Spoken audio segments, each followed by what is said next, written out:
Your receipt is going to look very similar. On it, you have all the items you purchased, chicken, fries, and a drink. But it's down below with the taxes that you'll see your surcharge. Emily, I think one of the things we really need to point out is how different this location in the old market feels compared to when we were at Target. When we were at Target, the police were prepared to be there. They were able to disperse crowds very quickly. It was very under control. And obviously now take a look. You can see it's a very different scene here. Parks in the metro have been open again now for a while. And right now, we should all know the rules. No swing sets, no sports, and only gathering groups of 10 or less people. You can also start visiting NP Dodge Park. You probably are thinking that flower pots, they seem innocent enough. But what you don't know is that those old flower pots that you have hanging around your home might have a dangerous material lurking inside of them. It's actually potting soil. A lot of potting soil just like this has peat moss and wood chips in it, all of which that when it dries out can become highly flammable. If you are staying home, remember, keep crowd sizes limited to 10 people. And remember to spread out. If you are having people over, make sure to keep up with social distancing. On your side in Omaha, Lileana Pearson, 6 News. When you're 6 years old, your life is filled with countless people teaching you the basics. 1, 2, 3. Unaware of the village that's raising you. A monkey, M-O-N-K-E-Y. Yep. For 6-year-old Hayden Neneman, many of life's lessons happened while fishing with Dad. I can see a fish, Daddy. Yeah, I can see one. But sometimes the slow casting and reeling I caught a stick and I thought it was a fish. isn't exciting enough. That's why little Hayden started a business. Because I like money. A worm business. Built on hours of refining worm hunting technique. And you can hear the worms. Like... And a little help from Mom and Dad. Yeah, we wanted to make sure that he understood that you do have to work for things you really want. And he's been working hard. He comes out at least every night. And for a little while, some nights are 3 hours, some nights are 20 minutes. Little sister Aria does her part too. She always acts like they're their babies. Even the big ones. That's a big sucker. Even when there are tempting distractions. I found a roly-poly. Hayden is locked in, eyes on the prize. To get money. For what? A dirt bike. Here's the deal. A family friend will sell Hayden a used dirt bike for $300. Mom and Dad will buy him a matching outfit if he meets his goal. But saving that much money can feel like a lifetime. How long did it take? A year, maybe? And 300 big ones is a hard number to wrap your head around at 6. Oh, 20s and 1s and 50s and 30s. But Glenwood's youngest entrepreneur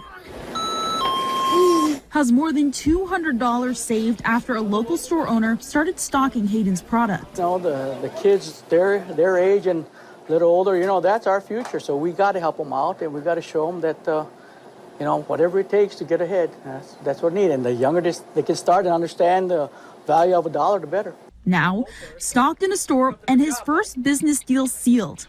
Thank you.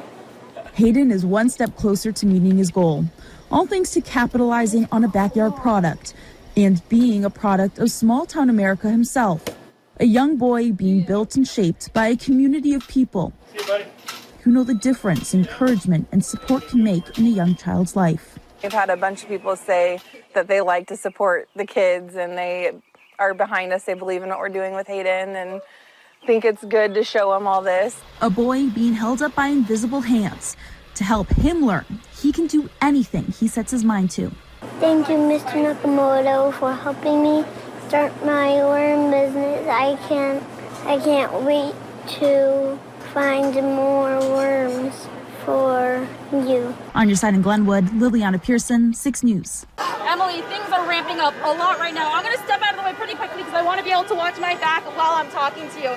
So you can see, I don't know if we can get a good shot through the group, but police have pushed up now from about 13th to 11th Street, and they are slowly starting to push people back. We are on 12th right now between Harney and Howard, and you can just see the amount of people in the streets, on the sidewalks, and we're starting to see police, like I said, push those people in.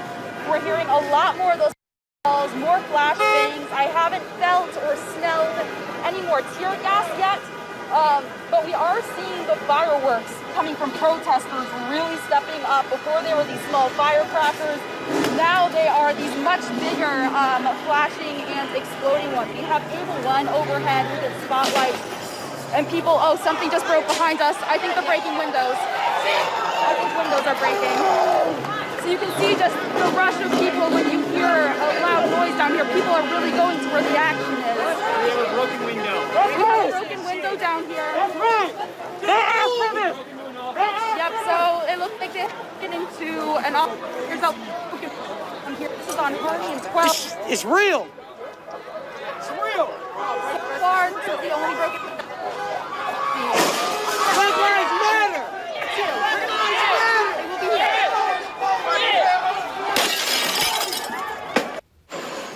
On the front lines of the coronavirus outbreak, Omaha first responders are tasked with responding to medical calls across the city. Sometimes those calls can include treating and transporting a patient possibly infected with the coronavirus. And when the rig needs to be cleaned, the Omaha Fire Department says there are a number of steps they take to ensure a safe ride for the patients and themselves. When it comes to viral infections, Battalion Chief Scott Fitzpatrick says Mother Nature is the best disinfectant. Step 1, fresh air. So after 20 minutes of natural ventilation, we'll come through with our disinfectant wipes and sprays, spray down the cot, all the surfaces that we have that come in contact with.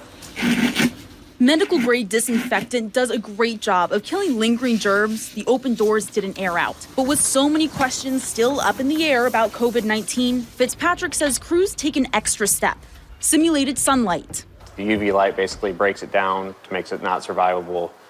So anything that was left behind that we might have missed, the UV light will make sure that it's killed. Ambulances are medical equipment, and Omaha Fire says they follow directions from the health department and CDC to make sure if you need an ambulance, you're not put at risk. The professionals doing the transporting are also taking extra steps to protect themselves.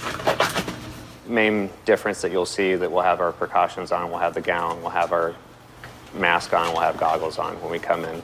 The fire department does have enough of these for now, but Fitzpatrick says because people are buying masks and gowns, it has created a shortage and it's been harder to stock up. So we try and do our best to kind of limit when we have the gowns and different masks on, just because of that concern that we might have. We don't know how long this will last, 3 months, 6 months, a year. Fitzpatrick said that they wear protective gear when they know that somebody has COVID-19, like when somebody is coming off the cruises on chartered flights.